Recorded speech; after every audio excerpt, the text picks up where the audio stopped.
Nagsisimula ng talakayin ang paglilipat ng liderato sa Syria matapos mapatalsik si dating Syrian President Bashar al-Assad. Nakikipag-ugnayan na ang lider ng rebeldeng grupo na si Ahmed al-Shara kay Syrian Prime Minister Mohammed al-Halali hinggil sa kanilang transition. Suportado rin ng buong parlamento ang kagustuhan ng mga residente na pagbabago sa gobyerno.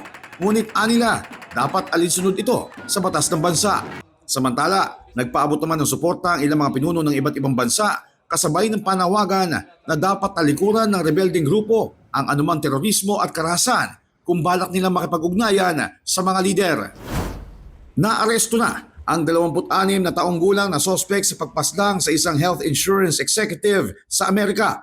Nahuli ang sospek na si Luigi Mangione dahil sa tip ng isang staff ng fast food chain sa Altoona, Pennsylvania. Nakumpiska sa operasyon ang isang ghost gun na kaya magpaputok ng 9mm round at isang suppressor na gawa umano sa 3D printer. Nadiskubre din ang ID na ginamit ng suspect para makapag-check-in sa Manhattan Hotel bago ang nangyaring pamamaril. Samantala, magsisimula ang paglilitis sa suspect bago matapos ang taon ngayong December 23.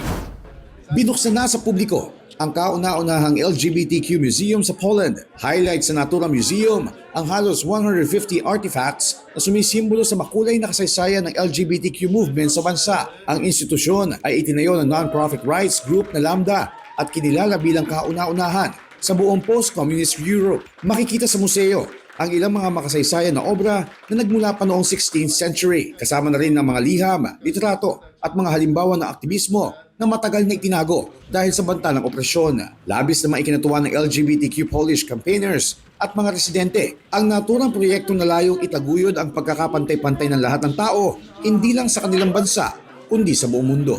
Josh Garcia para sa Pambansang TV sa Bagong Pilipinas.